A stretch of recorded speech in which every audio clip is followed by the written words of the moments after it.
I've never been that much of a Friday the 13th fan. The series has always been one of the most perplexingly popular horror series to me. Every movie is the same, following the same formula. Horny, drunken, terribly unlikable teenagers, each one killed off by Jason until one victim remains, the only one capable of fighting back at all until Jason is temporarily defeated until the next movie. Most of the films never take any risks, always following this formula even when they do attempt to try something a bit different, like in Jason Goes to Hell for instance. But then the fans don't like it.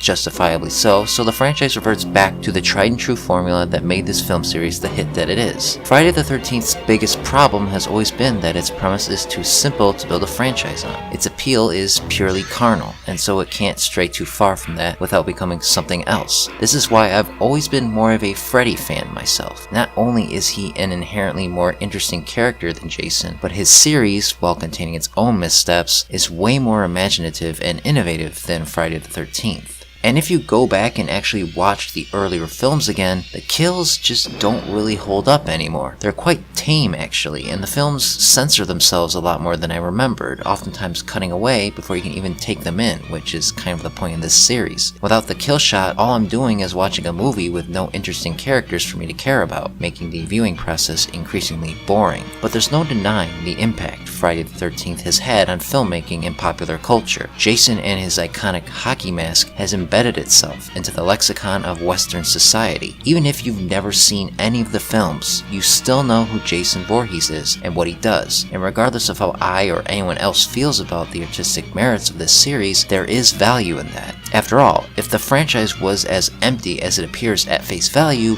then how do you explain its popularity? The films have never been huge money makers, but they never had to be, and if anything, the cheap grindhousey feel contributed to their authenticity. But there is one common denominator that connects all of the films, and it's Jason Voorhees. Despite being the antagonist of the franchise, he is its face. All the other characters, with no exception, are disposable, leaving Jason as the official, unofficial main character, one who happens to be an invincible mute zombie who kills indiscriminately. Compare this to the Halloween franchise, which pretty much birthed the modern slasher genre and thus shares many of the same characteristics with Friday the 13th. While both film series involve inexplicably unkillable killers, Michael Myers is never the main character of his series, with the exception being the Rob Zombie remake. Characters such as Laurie Strode, Dr. Sam Loomis, and Jamie Lloyd are who the audience is supposed to identify with, leaving Michael Myers in the role of the mysterious boogeyman. In contrast, most of the Friday the 13th films go out of their way to make the characters as disposable as possible. No attempt is taken to give them any sort of depth outside of broad strokes because what's the point? They're just going to die anyway. Thus the question is, why does anyone watch these movies? And the answer is, of course, to watch them die one by one in inventively gory ways. So if you aren't supposed to be rooting for the victims of these slasher movies, then who are you supposed to root for? That too has an obvious answer. Jason Voorhees. He is the character who connects all of these films. He is the character who attracts audiences to sit down and watch. And when you actually start to analyze Jason and his backstory, you start to realize that he has a little bit more depth than any of the human characters by far. Being a deformed and mentally challenged child, Jason was constantly picked on by other kids, his only solace being the unconditional love of his mother, Pamela Voorhees. While attending Camp Crystal Lake, Jason is bullied so viciously by a mob of kids that he falls into the lake and drowns,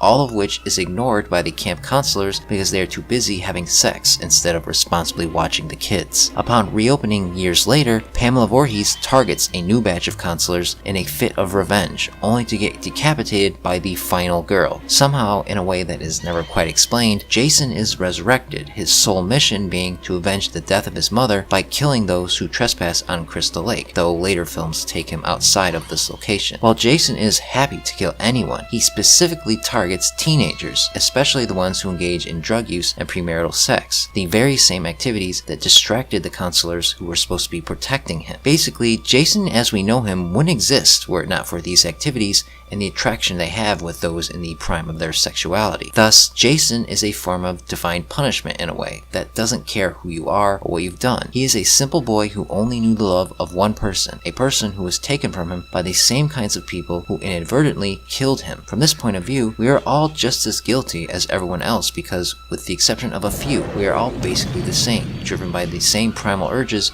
that often harm those that get in the way. Essentially, when you dissect Jason down to his core, he is an incredibly sympathetic character, twisted and transformed into a monster by a pure and unstoppable evil power that is never explained. Given all of this, it's understandable why Jason strikes a chord with so many people. While the series does operate on a purely visceral level, whether you realize it or not, the Friday the 13th series is a morality play, albeit one that is completely one-sided and lacking in any sort of depth or nuance. But that's kind of what's refreshing about Jason in the Friday the 13th franchise. While it might not appeal to my particular tastes, it knows what it is and makes no apologies for it. It doesn't care if you don't like it, its goal is to appeal to those that do, and the fans love it. There are currently 12 films in the Friday the 13th franchise, with another film currently in development. While it's no question that this series has slowed down since its peak in the 80s, it remains a touchstone in our culture. Reruns continue to air consistently, especially every Halloween, and the character of Jason Voorhees is a legend and an icon that, just like his character, isn't going anywhere anytime soon. It's never too long before he rises again, dons that hockey mask of his, and finds the nearest horny young teenagers to punish in horrifically brutal and entertaining ways.